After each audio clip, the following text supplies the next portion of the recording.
not doing as well as we'd like right now. And you see many, you see many examples of that in the media. So we have lots of work to do. But anyway, today we're so fortunate to have a distinguished group of people here with us. We've got Haji Khalil bin Haji Awang from the Ministry of Education, and he'll go first after I do a little introduction here. And then Dr. Dina Mindo, who I actually came in to Malaysia with on the bus. That was wonderful.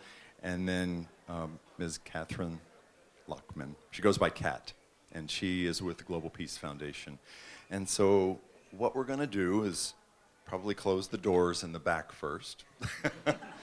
And thank you. And it's funny because I was talking to my wife before I came down here, and they're getting ready for dinner back in Colorado, where we live. Even though my office is in Washington, I live in Colorado, and I commute from Denver to Washington, D.C. every week, and 2,000 miles, no big deal. But she said there are many people that do that for the good jobs in America, because my wife said, I'm a Colorado country girl. I don't want to live in Washington, D.C., in the big city. So what she wants, she gets now that we're older. But she said it's minus 30 degrees centigrade outside of our house right now with snow. So yeah, minus 30 degrees centigrade. That's pretty cold. It is. Those of you that have looked at the weather, in fact, Tucker, you're from, very cold back there. She said, you're very...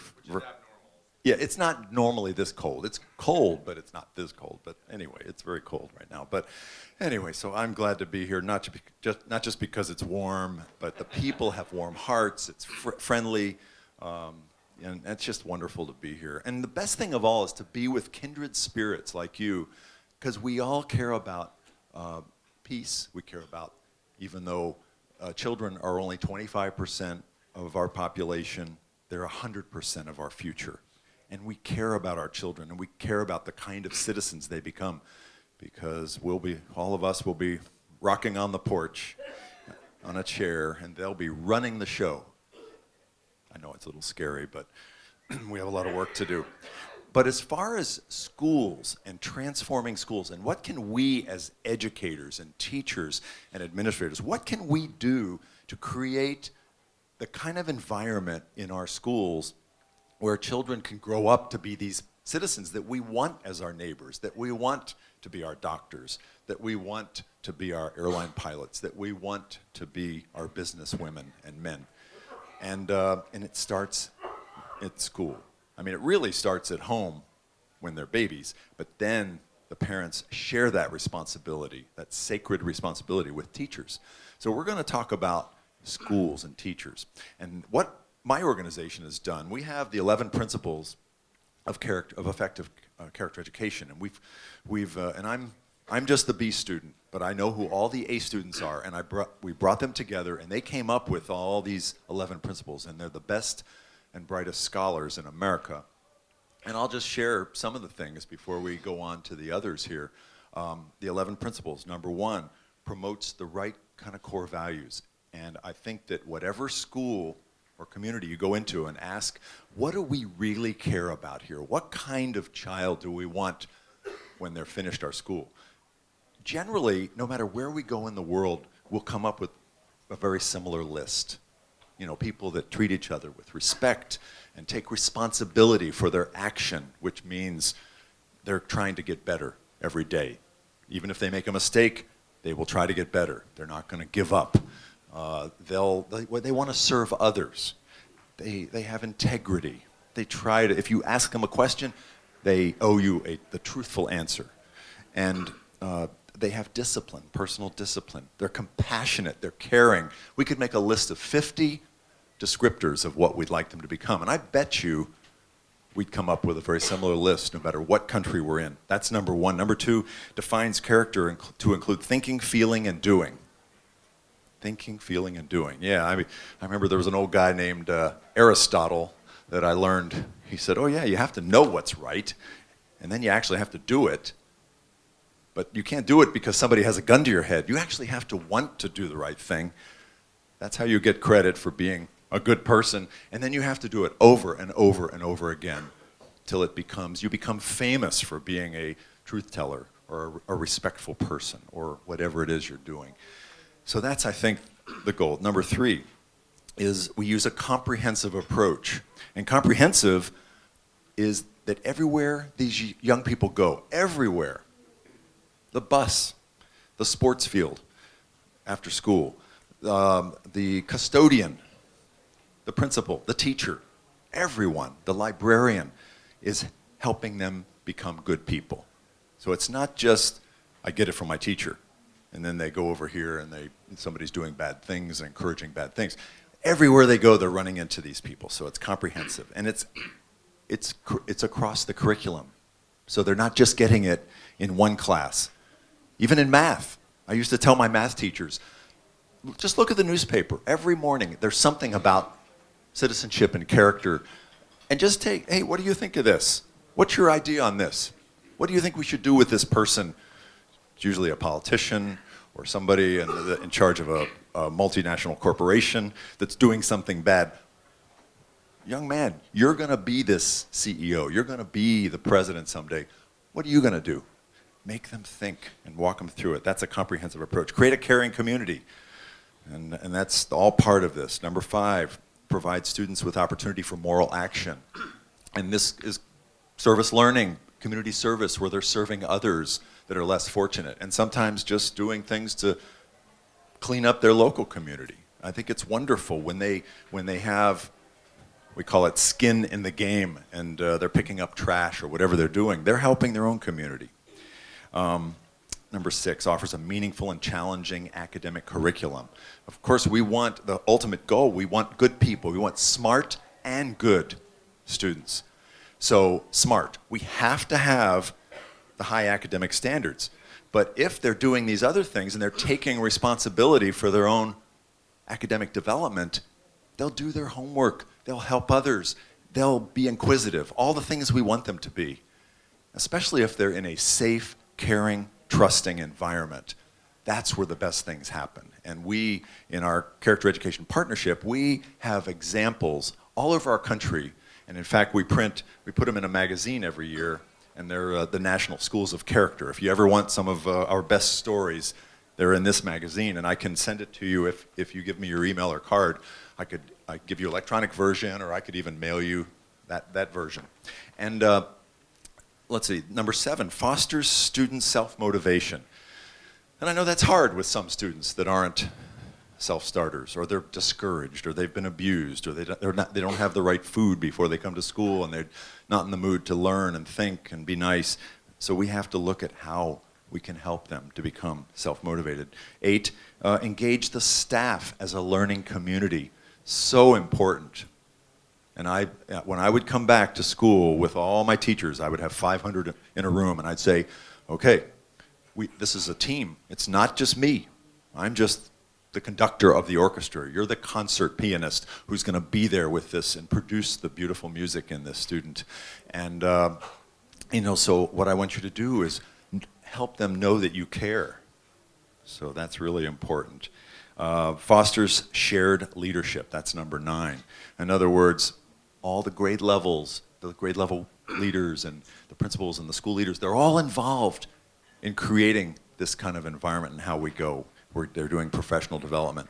Number 10, engaging families. In fact, we were just talking about this, a couple people in the audience. Families.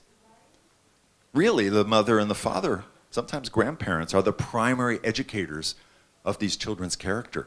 Well, let's partner with them so that when they go home, they don't see things going on that are against what we're doing at school.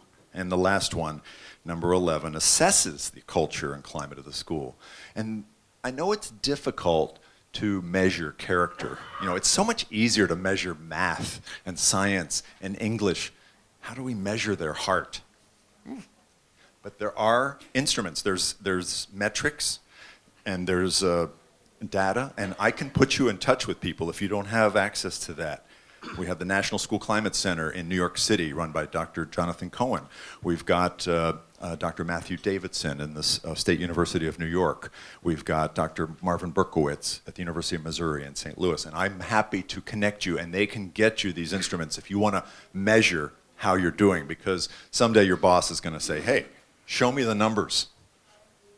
Say, I can show you the kids, but now you can show the numbers. So anyway, that's what we do in America. We discover the best practices, and then we disseminate them to the country, and hopefully in the future to the world. We're going to figure that out. So now I'd like to hand it over to Haji. Would you please come up and share your wisdom with us? Thank you.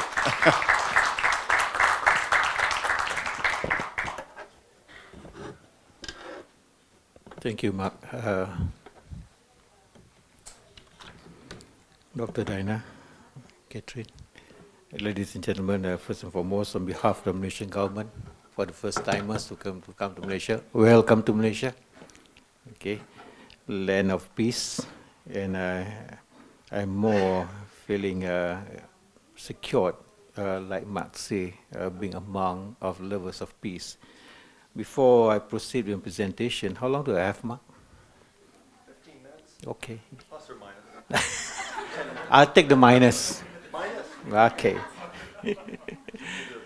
Before I proceed, this is a preamble from the newspaper today, something about Nelson Mandela, 1918-2013. What it says that I hate race discrimination most intensely, and in all its manifestations. I fought it all during my life. I fight it now, and will do so until the end of my days. That's what he said, and that's what he does. A little bit about the Mahatma Gandhi.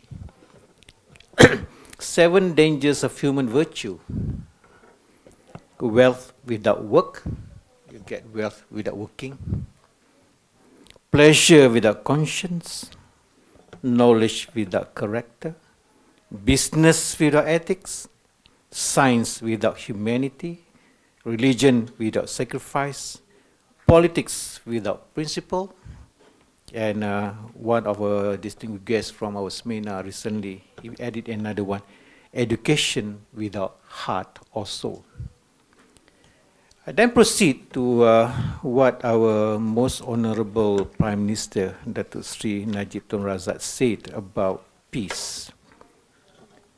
What he said is that among the most important challenges confronting the international community today needs to be addressed collectively is the challenge of ensuring a just, equitable, and durable peace. Malaysians are hardwired in respect, tolerance, and appreciation to create unity in diversity, or the One Malaysia concept.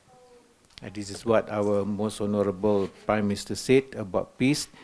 And I would really like to relate what all the icons said with respect to what we do to our Malaysian education blueprint. Recently, for your information, we have undergo the transformation of our education blueprint 2013, 2014, 15, 2025, sorry, and I would like to share with you all. With regards to the topics of today,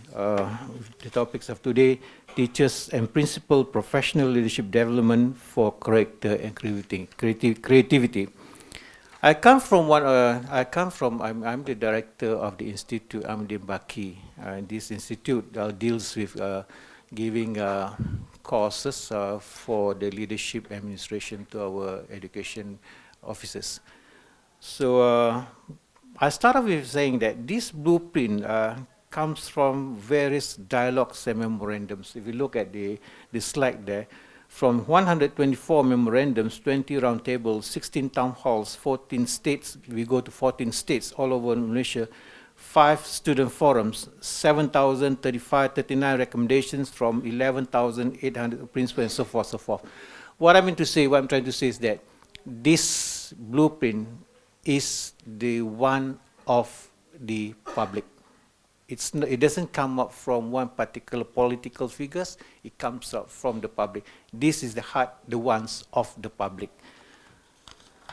So, transforming the Malaysian education system 2013 to 2025 out of after vigorous talk and roundtable and so forth, we've focused on 5 system aspiration, 6 student aspiration, 11 shifts, and 100 initiatives. Well, I mean to say that all these will be staggered into 3 waves. Wave 1, 2013 to 2015, Wave 2, 2016 to 2020, and Wave 3, 2021 to 2025. So all these 100 initiatives, we have assigned a certain division to take up of the initiatives, and every division has got their 3-feet plan to implement all the initiatives. With regards to the system aspiration, we have got 5 system aspiration, namely access, quality, equity, unity, and efficiency.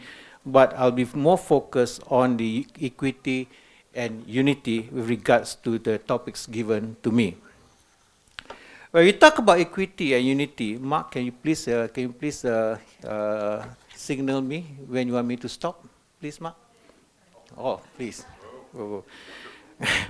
When we talk about equity and unity, this implies that if there's unity, tolerance, and total acceptance among the different races and religious followers, then this could facilitate the implementation of the community development agenda for the common good, while the absence would lead to chaos. What I mean to say, for your information, we in Malaysia have got multi-ethnics, multi-religion, and as you Mark testimony testimony just now, he find that the Malaysian the public there are so very, what did you say just now, Mark? Very friendly. Yes. Yeah, and as I told, too friendly. Okay. And that is good, and you feel that you feel secured when you're out there. Do you feel that? That is the embracement of all, the acceptance of the different cultures and religion. That is what we are going now. And from this, the next slide is the 11 shifts. In achieving our aspirations, we require 11 shifts, namely as stated there, but I'm going to focus on 2. The shift number 3, that is develop values-driven Malaysian, as what Mark said just now. We try to develop the values-driven Malaysian. And next one is the shift 5 is ensure high-performing school leaders in every school. For your information, I believe you agree with me. Whatever you do, whatever we do, any transformation we do, it is of no, what should I say, it's no use if there's nothing happening in the class. If there's no learning in the class, why I say if there's no learning in the class, then transformation is a failure. With that, we concentrate on 2. One is on the teacher, the other one is on the leadership. Those are 2 important components that in this transformation field that we got to focus in order to make this transformation a success, in order to make something is happening in the class. We are not talking of education for all anymore. We are now talking about learning for all. So if I may in future being called to deliver in depth of this transformation program, I'll do so. But be free to surf our Malaysian Education Net because it is being uploaded there. So if you want to know more of our education transformation program, then please do so. So shift 3, to develop value-driven Malaysians. Why we need it? Why is it needed? Because we know that today's student will inherit a world fraught with challenges from environment degradation to arm conflict on a scale that has never seen before. And we talk about globalization, we talk about liberalization, we talk all sorts of changes. We comes to four terms: the volatility, uncertainty, complexity, and ambiguity. And those are the changes that need some thorough understanding and good decision making so that the future generation will still be in peace. Successfully navigating these issues will not only require students to have leadership skill, but strong universal values, emphasizing on strong universal values such as integrity, compassion, justice, and altruism to guide them in making ethical decisions. And at the same time, it is important to balance the development of global citizenship with a strong national identity. That is what the transformation of a blueprint is all about. Even though we cater for the needs of the world, we still maintain our national identity.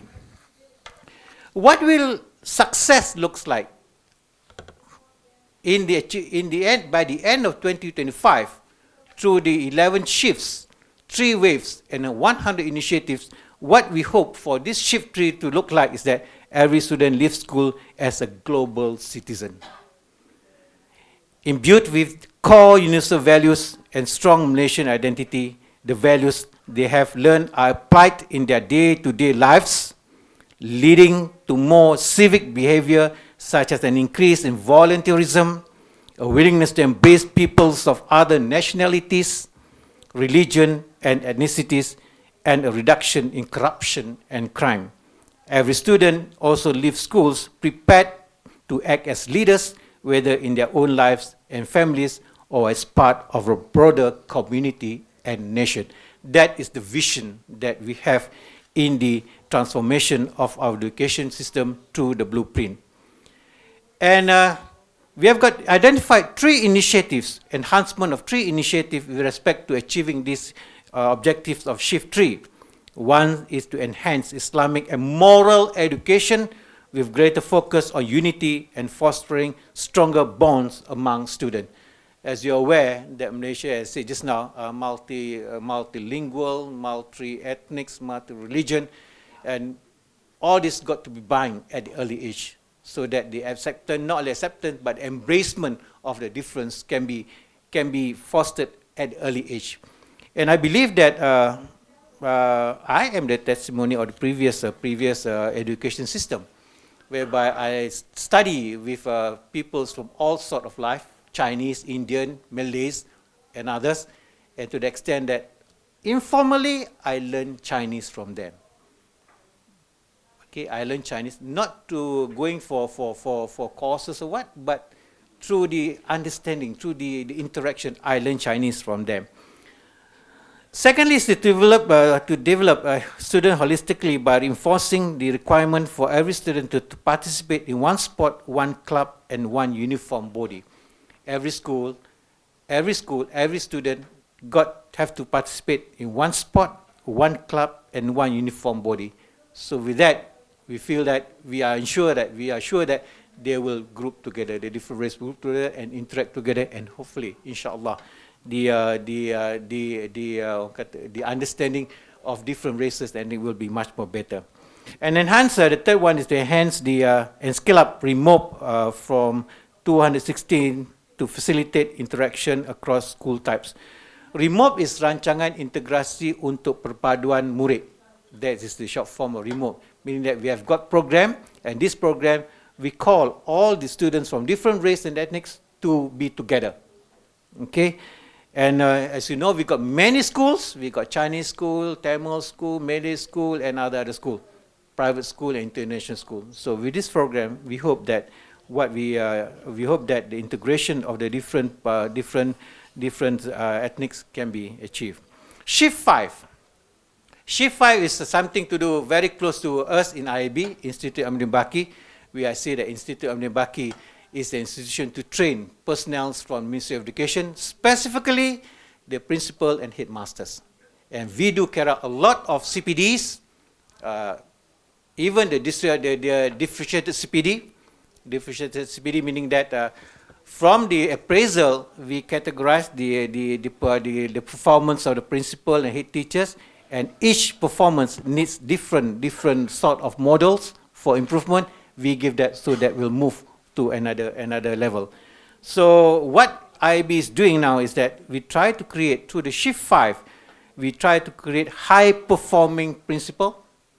Okay, we create high-performing principal, relentless in his or her focus on improving student outcomes, both academic and non-academic. I still remember what Howard Gardner said, the 5 minds of the future.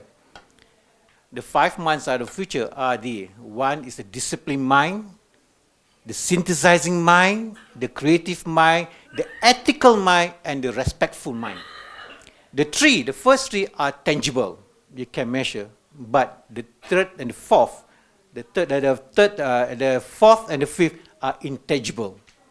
In this shift, in this transformation, we do look on the tangible and intangible aspect.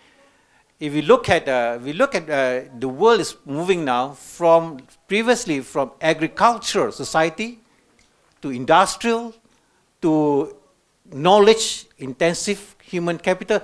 Now it's more of human engagement, community engagement, which need the marketability of the human resource will be more of integrity. This is something to do with the intangible aspect that is to be inculcated to our students. So, ladies and gentlemen, this is what IIB is doing.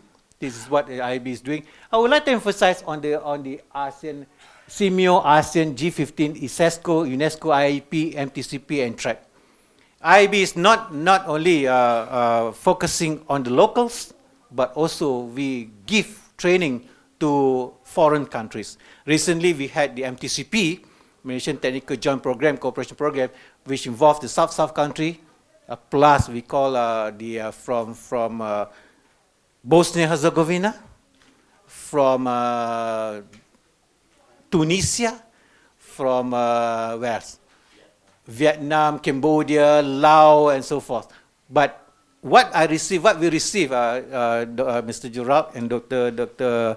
Yusuf, what we received, the response is that Malaysia, IIB has given them knowledge about loving people. Meaning that our module not only teach them how to be better leaders and administrators, but also we give them these feelings of brotherhoodness. That is what we got the response from the emails. And ladies and gentlemen, the next slide is just to show you all what IB is doing.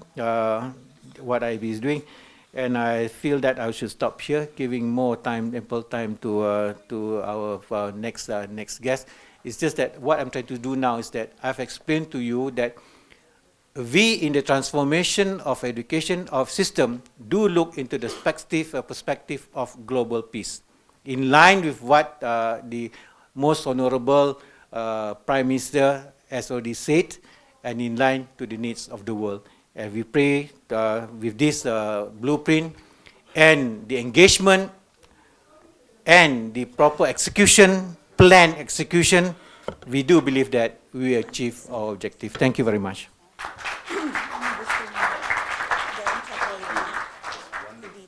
Wow. Almost makes me want to move to Malaysia. This is wonderful and exciting. But our next guest is very special, Dr. Dinah Mindo, and she's leading in the Philippines. She's leading the character-based education program. And just this morning, I was emailing with Man Rentoy in the Philippines, and we've just signed an agreement to have CEP Philippines. And we're not exactly sure what that means, but we just want to share research and knowledge and trainings and things. So part of the vision would be that maybe we can do this with other countries. We just have got something going. So we'll let Dr. Dinah share with us some of the things she's thinking, and it'll help me learn too about how we proceed.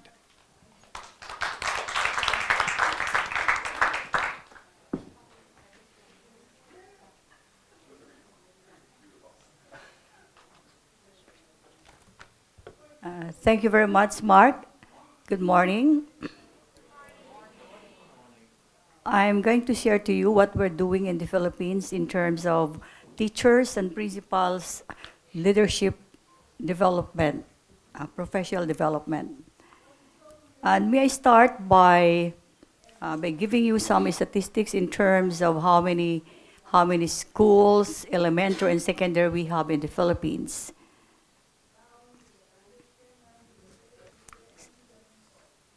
So the Philippine government schools or public schools are scattered in the almost 7,100 islands. Don't ask me whether it's high tide or low tide. in Luzon, Visayas, and Mindanao. And so these are located in mountains, hills, valleys, cities, coastal areas, where there are children to be provided basic education. Because just like all countries in the world, it is the right of every Filipino or every child to be provided with quality, equitable, culture-based, and complete basic education. That's why in the Philippines, we are adding 2 more years to make it 12 years of basic education.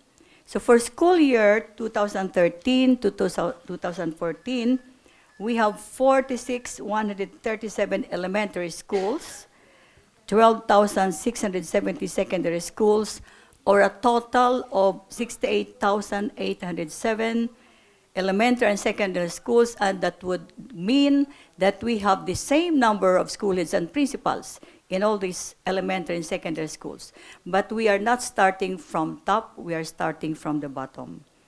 And our elementary schools in the public schools are either incomplete or complete. I know this is also true with other countries. Incomplete because they have only grades 1 to 4 or grades 1 to 2, and we also have multi-grade schools composed of only 2 grades, 4 grades, or there are those with only one teacher school teaching all grade levels from grade 1 to grade 6. So see how difficult it is.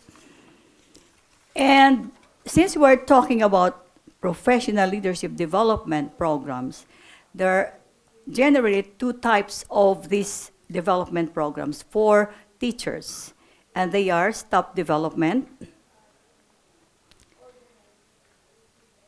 And in this staff development, to differentiate it from in-service education or training, it is the teacher's decision to grow and develop on the job, and to renew concepts and to update himself or herself. So this is something teachers do for themselves. Decisions whether to attend training programs, whether it's division, regional or national or even international, is a personal decision of the teacher if he or she wants to grow professionally. So in other words, he's willing to spend his or her own money just to grow professionally. To differentiate it from in-service education or training, in the Philippine schools now, this is the responsibility of the school principal or the school head. Because this, one of the responsibilities of the school principal is to provide training for his or her teachers. But this in-service education is to respond to discovered deficiencies. And this is about skills that they need to be developed because it has been based through observation by principals, and not only principals, but also by supervisors and schools superintendents. One of the unique projects which we have implemented last year, it's now 1 year old, is what we call Project Heart, which means humane, H is for humane, E is for exemplary, A is for altruistic love is the highest form of love, R is for righteous, and T is for teachers. And this just came from the blue because the school's division superintendent of one school's division in the National Capital Region, and that's Malabon, where there is always flood, approached me and asked my assistance in preparing a training program for teachers because he observed, and it's not only his observation, but observation of almost all administrators in the Department of Education, is that the new generation of teachers that we have now are no longer committed, no longer dedicated. And so this training program was to address that problem that we have at present. And so this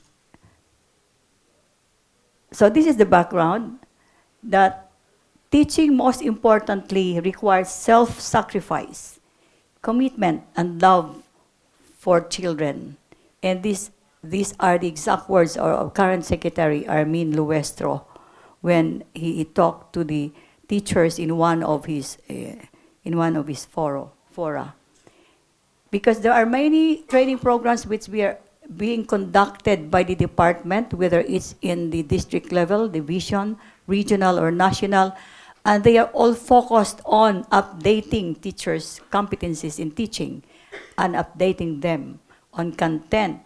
And recently in the Philippines, all the training programs are focused on how to implement the K-12 curriculum in all the learning areas.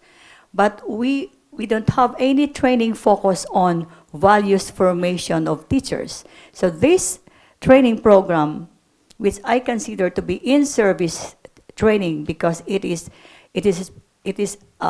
specifically for addressing that problem that our teachers need to be more committed and dedicated to teaching. And that means that they have to be dedicated in teaching their children, and which means that they have to love their children or the learners. So the purpose of this training is to help school teachers inculcate and develop a culture of heart. And my companion here from Malaysia said that education without heart is nothing. And so here we are inculcating the culture of heart of the teachers. But we are just starting with one school division. So the objective is to heighten and strengthen commitment and dedication of teachers, and we have specific objectives. But I'm not going to read all the specific objectives because I'm given only 15 minutes. But this includes all the content of the training, which was I think it was a 4 to 5 days training, but we shortened it to 4 because we had evening sessions up to 9 o'clock or not, up to 10 after dinner. So these were our specific objectives.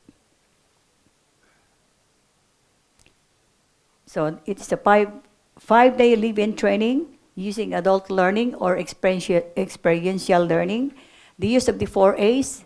The first A is activity, giving activities to after the teachers are grouped. Then after the activity, they will analyze whatever they have come up in terms of answers to the challenge. Then the third is abstraction, and the fourth, application. And I think it is in the last 2 parts, abstraction and application, that the creativity of the teachers will be developed as their values are being formed, because this is one kind of values formation training.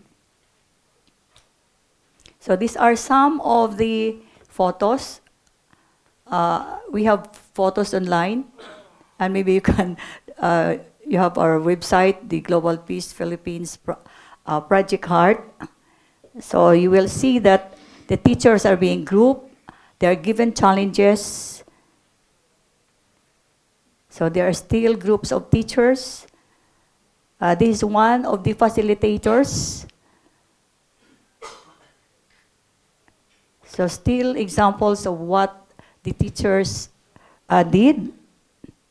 And as a matter of fact, they were allowed to use Filipino to express themselves so that they will be able to really pour out their sentiments, their feelings, and that there were teachers who cried because they realized that they did not treat their students and pupils fairly. They did not show their love. And so sometimes we also feel how they feel because they cry and they realize that they are failures, and that during this one of the photos, they were grouped into many groups. This part of may we go to the closing ceremony. After the 4-day training, we had a closure with the presence of the mayor of Malabon, because this training was funded by the city government of Malabon, the school's division superintendent. So I want to add that it's not only the principals who can transform schools. More than the school principal, it is the school superintendent, because this was the idea of the school's division superintendent. He was the one who had this idea of what to do to heighten, to strengthen, to improve the commitment and dedication of teachers.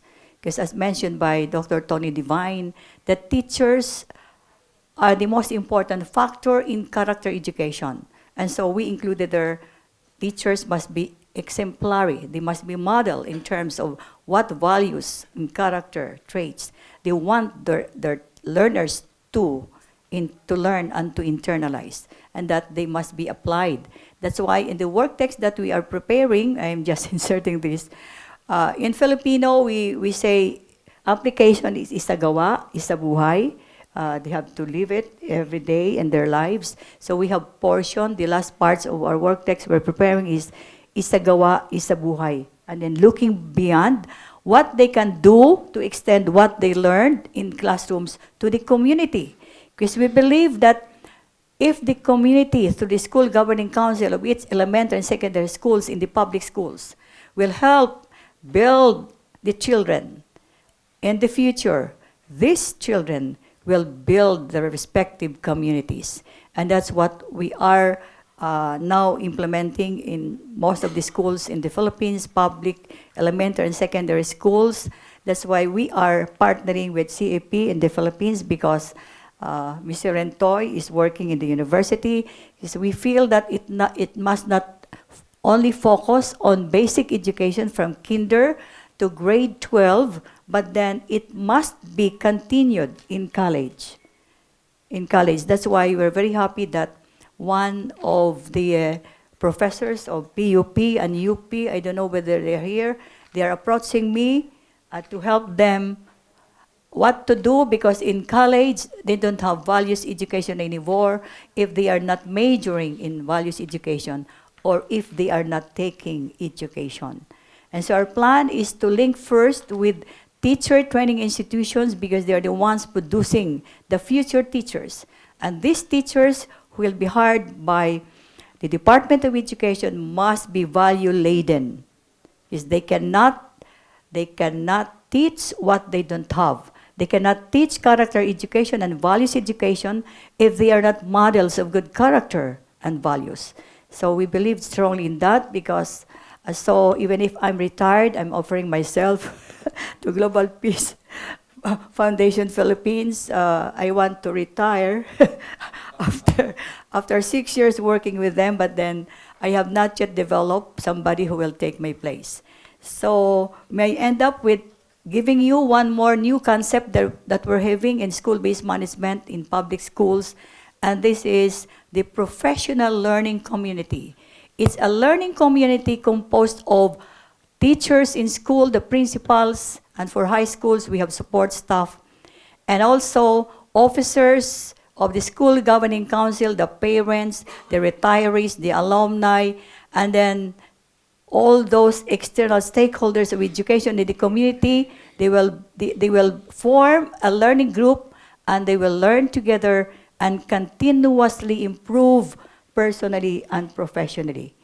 And I hope that this program will be successful, because it is only the hope for the Philippines to rise up from where we are now. And I don't want to mention where we are now, you know that very well. So with this, I hope that you learned some insights on what to do with teachers who lack commitment and dedication. Thank you very much. Well, thank you so much. And I know we have lots of questions and things to talk about, but hold them, write them down, because we have one more speaker, Catherine Lockman, who's the Director of Organizational Development for Global Peace Foundation. She goes by Kat, but here she is. And then we'll go into questions and answers. Thanks everyone very much for having me at this panel today. I'm very honored to be here with all of you. The focus of my comments are to tease out the importance of teacher professional development within the lessons that I've learned in program design and evaluation of solutions geared towards workforce development, all within the context of very pragmatic transformation of educational models as an antidote to youth unemployment.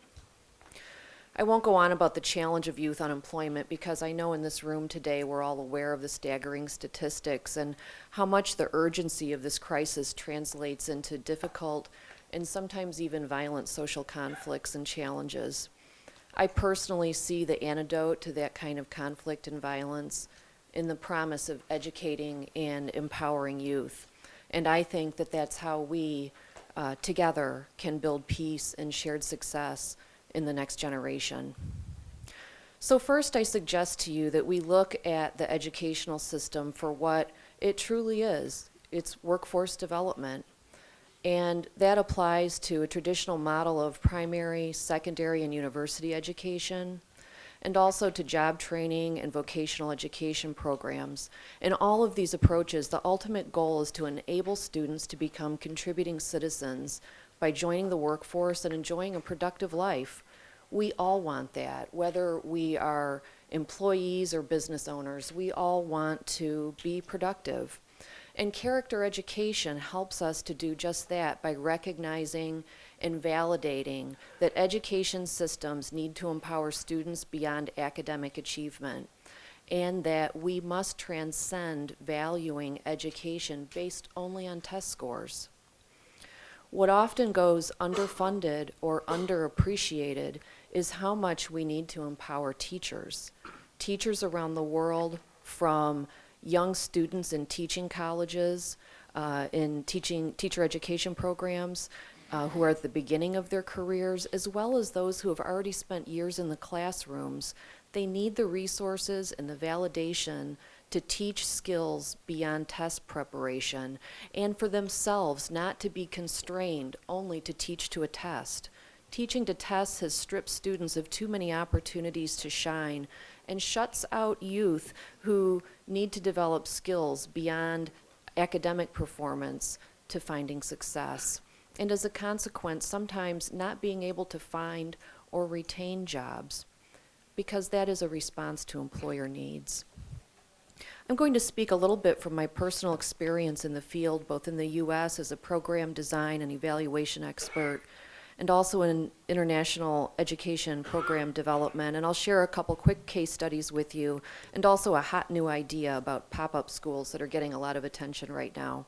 And then tell you how Global Peace Foundation's Lead-In Character and Creativity Initiative has responded to this challenge with CCI 2.0. Detroit, where I'm originally from, has been a case study. Historically, Detroit was known for race riots, burning of the city, and sometimes even calling in the military. As a result, what we had there was multi-generational, very, very concentrated poverty in an urban setting. And in working with a population like that, some of the best minds thought that what we needed was to help people take advantage of educational opportunities as a pathway out of poverty and into productive, successful careers. And we thought that the most significant challenge for youth was to graduate from school to work and professional training programs, including degree programs, and help them get jobs. So we did that. We educated people. We helped them find jobs. And we did it by partnering with local universities, employers, institutional foundations like the Ford and McGregor Foundations. And we saw the investment of millions of dollars with an overall vision of transforming a culture of poverty and shifting to work readiness and academic qualifications. We thought that academic and technical education programs, and coupling that with those kinds of social support services that we saw needed, would be the answer. And to put that program into context for you, we were spending about $20 million US a year from government and private funding. And here's what we found. We ran the program, we educated people, we found that our graduates outperformed on technical and academic knowledge, and that partnerships with employers and by doing outreach for job placement, we placed people in jobs. But 12 to 24 months after that initial job placement, we had embarrassingly high numbers of graduates that failed to retain the jobs. And we asked why. Why was this happening? And we did direct interviews with employers and saw a trend. The trend was that our graduates were lacking in character and creativity. They lacked soft skills and teamwork and in proper decision making. They were making poor decisions about how to use employer resources and having difficulty with social skills in a new business culture that they were unfamiliar with. The resounding feedback proved that we were achieving academic and technical knowledge, and that wasn't the issue. But the issue was that we were not doing character education, and this was in 2001. We didn't know that we weren't doing it. That was a real opportunity to take a nationally known workforce development program and make it a leader in evaluation and outcomes measurements beyond graduation and initial job placement and academic performance. There were very few organizations at that time doing that kind of evaluation, but we wanted to do it because we were not just aiming for education outcomes or outputs. We were aiming to transform a culture, which is what character education is aiming to do. The lesson in Detroit that I saw there was that all the best planning, thinking, and initial outcomes could not overcome that lack of character education. We weren't teaching it, but we got the message. It needed to be taught, and it needed to be taught by teachers, not employers, because employers wouldn't teach that. They would just move on to the next employee. So that was what happened there. In another school to work state level initiative I was involved in, we looked at best practices in K through 12 in primary and secondary school with the Annie Casey Foundation, which was known for doing this type of evaluation study, especially around best practices and outcomes. And I led the outreach in that study to primary schools. And my aha moment, what became apparent to me, was that student learning was directly impacted by teacher knowledge. And I know that seems really, really obvious, but teachers can only teach what they know or what they themselves have learned. And if they are constrained to push to teach to a standardized test, then they prioritize only teaching the knowledge that is required to perform on standardized tests. So those were two examples to me that illustrated the importance of character education and also the importance of investing in teachers. And I know there are so many more, but those are the ones that come to my mind. And then just bubbling up to the surface last night, I noticed an article in Wired magazine about pop-up schools in Kenya. And they were touting these as something with the potential to transform global education. So of course I had to read that. And what I saw was that bridge academies have now opened up many of these school-in-a-boxes over the last 4 years in Kenya, and that this organization's CEO, Jay Kimmelman, is a former Silicon Valley entrepreneur. He's their CEO. And he compares this educational organization to Starbucks or McDonald's in that it's going to offer a consistent experience no matter where in the world you encounter this school in a box. But here's the important part.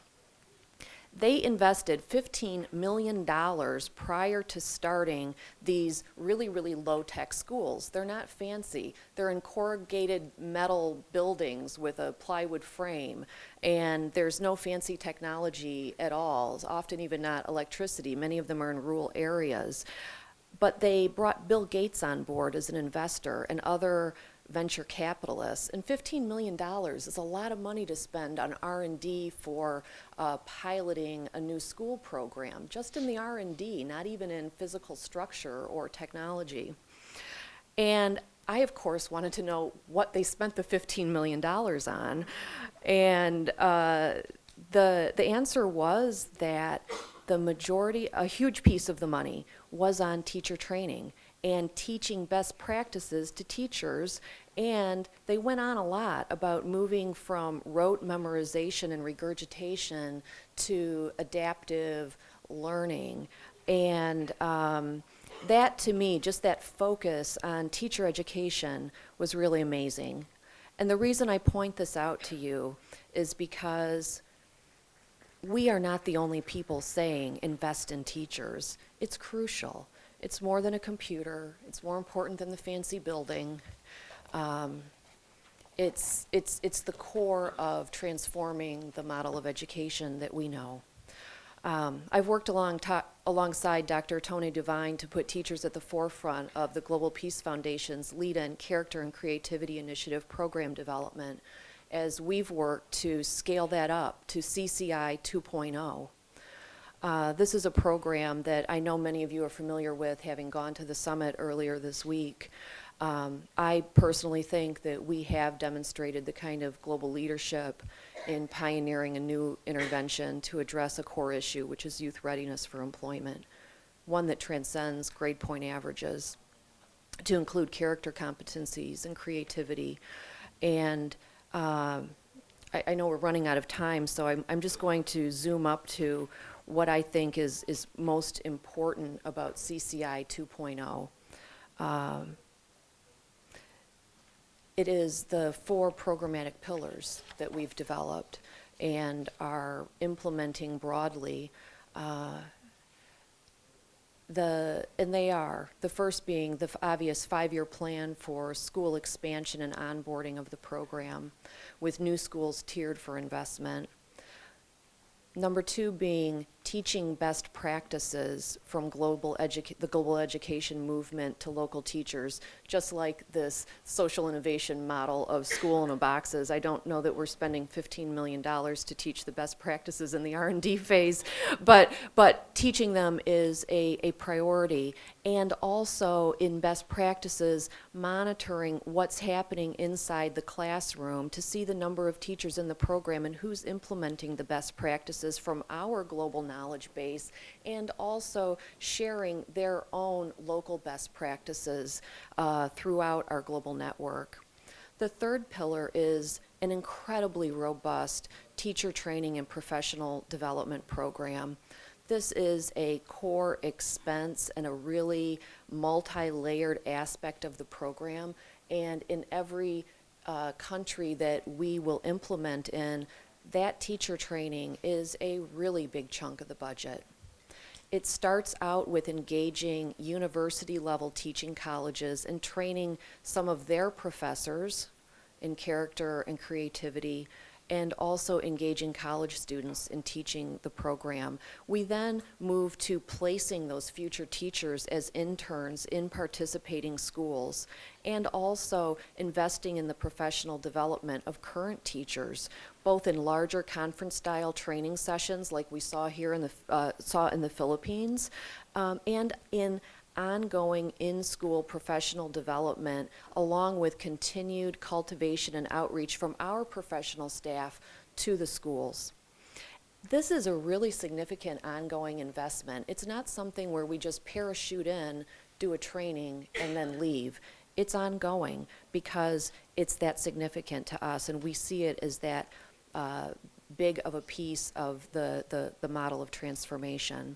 The fourth pillar of the program is creating a culture of learning in the community. And this is by engaging stakeholders, including employers, parents, community, faith leaders, and educators, as well as the ministries of education and other officials. And why is that? I mean, we know why it resonates with us, but it's also to help share the message with parents that if they want youth to join the workforce, we want them to hear directly from employers that their kids need to have skills beyond test performance. And we want them to hear from teachers about how best practices in professional development have transformed their teaching, so that they understand why we're investing so much in teachers, and from students about how they have personally experienced transformation and spread their own wings beyond test scores. So I feel that this is an approach that empowers teachers at the core of the program and transforms an educational model. It demonstrates an approach to governments of something that works and holds the promise of transforming a crisis in youth employment into an opportunity for youth to develop as whole people who are productive and valued so that they can join the workforce and also create it for themselves through character and creativity. Finally, I see the bottom line as teachers being the core transformers of our culture, and that investing in them to teach beyond test scores is how we can transform the educational model through character and creativity, and truly transform not only the educational model, but move away from conflict towards peace. Thank you, Kat. Thank you. That was very enlightening. Thanks. School in a box. Ooh, goodness. I can imagine that debate. Yes. You want the first question? Yes. Really not a question, but my observation. Is it on? Okay.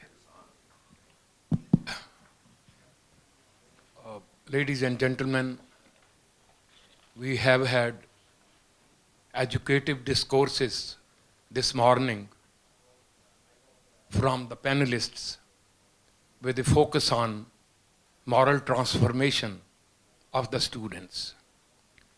I do not have to ask a question to any of the panelists, but I noticed some pitfalls in the education system itself. That we have a double standard. I hail from Delhi University, India. While we have to admit students from one discipline to another discipline, from a secondary education to college education to master's degree to postgraduate professional courses, we keep in mind only the performance of the students in terms of percentage of marks that they have obtained. That there is no criterion to judge whether a student bears a high moral standard or his behavior is good. Such criterion is not kept in mind. My other observation is that please do not expect too much from education. Education cannot be treated only in isolation. I'm sorry to point out that you can't bring about any revolutionary change in the students or the youth merely. Education is not a panacea. Look to other systems of the society. Education is only a part of all systems of the society. Look to the character of the politicians, role of the politicians, role of bureaucracy, role of the economic class of the society. If the other parts of the society are rotten, if they are not satisfactory, it will not be possible to bring about any ethical transformation of the students only through education. No, last but not the least important is when we impart education to students, what is the role of a teacher? I ask only two. There are two options. Do we explain things in the classroom, or do we teach the students? These are two separate things. A reference has been made to Gandhiji. I would say Gandhiji was not a great orator. Gandhiji was not a great intellectual. Gandhiji was not a very impressive speaker. There were intellectuals like Nehru, there are intellectuals like Qaid-e-Azam Jinnah, and many other, a galaxy of intellectuals in our country. But Gandhiji, with a frail body, with an unimpressive physical personality, sometimes described as, in a very ugly language in British press, as a cartoon. But Gandhiji had the greatest impact on the people that he used to address. It's not merely, speaking is an art. You can make a beautiful speech, but you can't make an enduring and sustaining impact on the students or on the audience unless and until you have practiced those values yourselves. Gandhiji practiced a value first, then he thought, now he is qualified to impart the same to other people. So teachers have to imbibe these high moral values in themselves before they are fit to impart these values to students. Thank you. Thank you so much. Oh, I wish we had 3 more hours, because what that makes me think, and will we have ethical citizens only after we have ethical institutions, or will we only have ethical institutions after we have ethical people? Which is more important? Does it come from the bottom? Does it come from the top? And you don't have to answer that question. I just thought I'd throw it. In fact, I'm asking more questions. Yeah, that's good. Yeah, in recent last month, we had another meeting in Bangkok on education. So I raised this issue. We said the underdeveloped countries are in such a way, in such a state, backwards because they lack education. And here we have in the West, the modern, the developed countries with the highest, rate of education, the highest in human history, and still they are in a mess with the economic crisis. And in the developing countries, we are encountering corruption, and the corrupted officers are also the educated people. So what is it with education? So no, I've not finished yet. So the question here is, how do we define education? Traditional and religious philosophies precisely defined what education is, the building of good individuals. But I will not go into that. My question here now is to this modern education. What is education? What is your definition of education? What is the objective of education? Some have been raised, and all the negative things have come out. Let us just think about it. Now, today, also as raised by our good friend here, it's not just the teachers who are the educators. Television and internet is profound.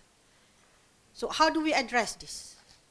If the role of the teachers is to give information only, we will be irrelevant soon enough.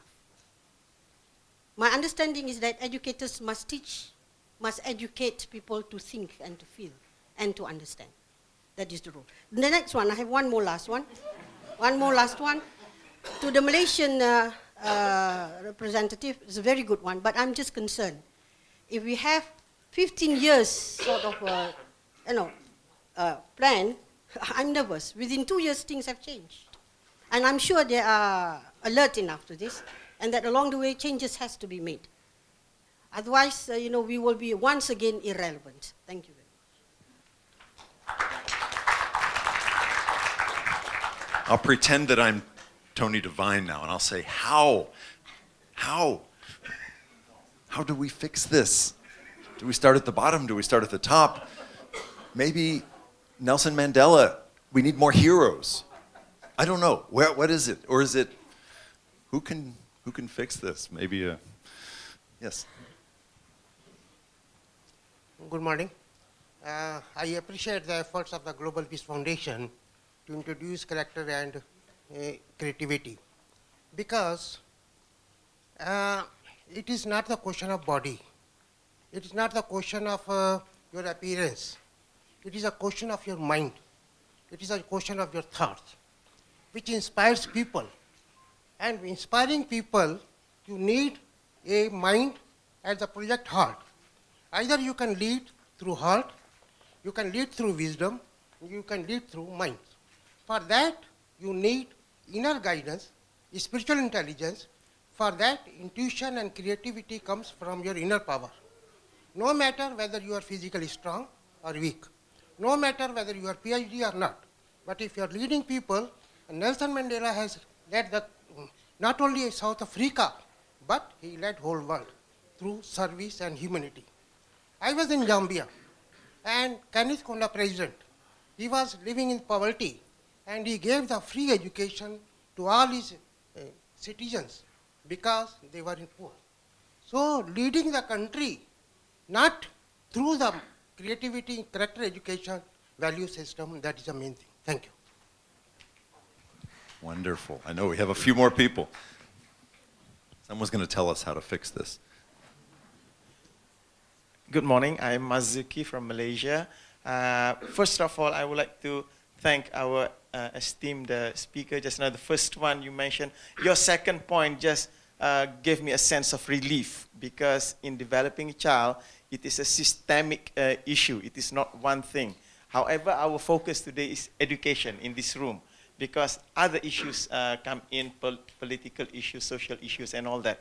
And coming to the point of the purpose of education, I remember Noam Chomsky was mentioning, it is, you need to look at it from two extremes. One extreme, spectrum, one end of the spectrum is to actualize the highest and best potential of a person. The other extreme of education is indoctrination. So every country tries to strike a balance between the two. Now, what my observation here is, coming from the perspective not just of education, also in corporations, the way that corporations work, my observation is that we have entered into a situation, if I may call it, not being able to see the forest for the trees. Why I say that is that, for example, when we look at the purpose of education, let's say from the perspective of actualizing the highest and best self of person, so putting that as the objective, let's say this is the purpose of education, to be able to actualize the highest and best self of the child. Now the educator starts to think about, okay, how do we do that? We need to teach him things. Then subjects come in. So now the education process is being focused on the subjects. Now, how do you know that the students have already learned the subjects? Let's test them. And now testing comes in. Examinations come in. And the poor teacher over here is now focusing on the child, getting that child to score A's in exams. Not being able to see the forest for the trees. And this is also happening in corporations, whereby the corporate leaders go to 3-day or weekday programs where they define the vision of the organization, understanding the mission, the critical success factors, the key result areas, and then the key performance indicators for the organization, and then that is cascaded down to the key performance indicators for the staff. And the poor staff is just looking at his KPI, not being able to see the vision of the organization. So probably if our esteemed panelists can comment on this, how can we, regardless of the systemic factors involved in the area of education, how can we get out of this issue of not being able to see the forest for the trees, so that the teachers here being able to fulfill the KPIs, at the same time to be able to link to the mission and vision of the education system. So probably if they can give some. Thank you for this question. And I know my very esteemed colleagues will have the answer, but there was a book, and it was about rewarding A and expecting B. For something like that. I can't remember the name of the book, but it's if you're giving performance and bonuses and merit pay for math and science and English, and you expect good citizens, then it'll never happen. We're doing this wrong. I mean, we're talking about a revolution in education, not an industry famous for revolutions. Anybody have any? I give one more scenario that makes how we want to address education. The total population of the world now is 7 billion. And we take that as a village of 100. We will see that only 6 people possesses the entire world's wealth. The rest shared by the others.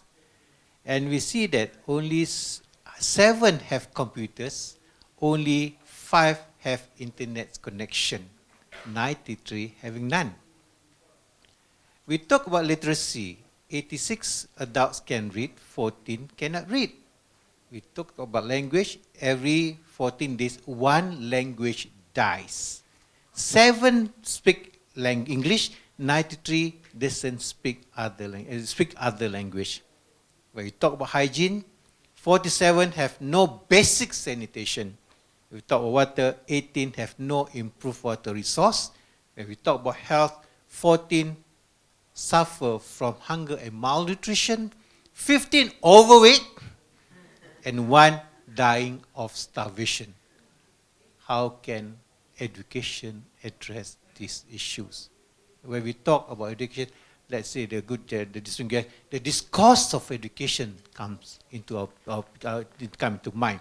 When we talk about discourse of education, this is what Dato Ibrahim Bajuni say: evaluation, curriculum, pedagogy, which comes first? That is the issue. So when we talk about, that's why I say, like Dr. Dina say, is the passion of teaching, accepting, embracing education as a passionate labor. This is what Dr. Dina say. We find that now the teachers are less passionate, less committed. That should be the focus now. What sort of teacher we want to produce? A teacher for salary or a teacher passionate for the love of peace? So I believe I answered part of the question. Indirectly. May I continue by emphasizing what he said about the very important role of teachers in education, make it general education. But of course, part of that education is the formation of values of character. It's not just focusing on the cognitive aspect of education, but rather, if you talk about Noam Chomsky's spectrum, actually he was not really, he did not mention anything about values, but then about cognitive development. But then we realize that it's not enough to just teach knowledge and content. It's more important, because of what's happening now in society, that we give emphasis on character education. And it's very important that teachers and incoming teachers in the future must really have those values before they are hired as teachers. Because I think it's the only hope for the future, that if we hire the future teachers, they must embody the ideals of being ethical persons. Because they cannot teach what they don't have, they cannot give what they don't have. So in terms of teaching character education, they cannot, or they should not be hired, or should not be even get given that assignment of teaching character if those teachers do not possess the ethical values that we want our pupils to imbibe. But because what they will be doing is just talking, they are not walking their talk.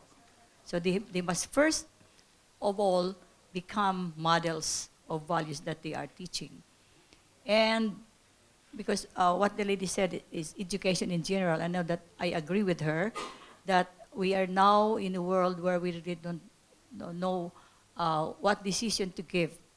Because, for example, even us in the Philippines, with the many calamities that are happening with us, and with what's happening with our government officials, it's giving us a greater challenge, that because when we talk among ourselves, the educators, we say that we failed in teaching these educated persons who are now the government officials. So the more we are given the challenge that we have to change, look into how we teach character education, is I think it will be the only hope for the future. Because if we only focus on the cognitive aspect, developing intelligence quotient, and we don't have character quotient and creativity quotient, then we will just be wasting our money being spent for education. Thank you so much. We could go on for hours. Tony, I know we're over our time limit, and I think you're right. We have to measure this. And that's the only way people will focus on it. And if our young teachers lack passion and excitement for this, it's our fault. And guilty as charged. I tried my hardest when I was leader in schools. And I didn't get everybody. I got most of them, but I didn't get everybody. And if you lose one child, you can lose the whole world. And one thing that Dr. Devine wanted me to do was give the microphone to Tucker for a minute to talk about how we can continue this conversation. As Dr. Devine has said many times, it's a lot about the how we do this, right? I think we all believe in the same why, right? Which is better teachers, better students. But how do we do it? And so we actually have kind of a collection of some hows. We'd also like to collect hows from you, but we want to send out an email with a few links and some resources, as well as some of the presentations from the panelists this morning. So I will be actually in the back of the room as you're walking out. So if you can either hand me your business card or write down your email address and your first and last name, that would be great, on just a piece of paper. Please make sure it's legible. Very important. But I will be right there in the back of the room, so if you can hand me your business card, and we'll get an email sent out to you guys. So thank you for being here today, and I think we're good. Yeah. Thank you very much. Class dismissed. But you can stay over.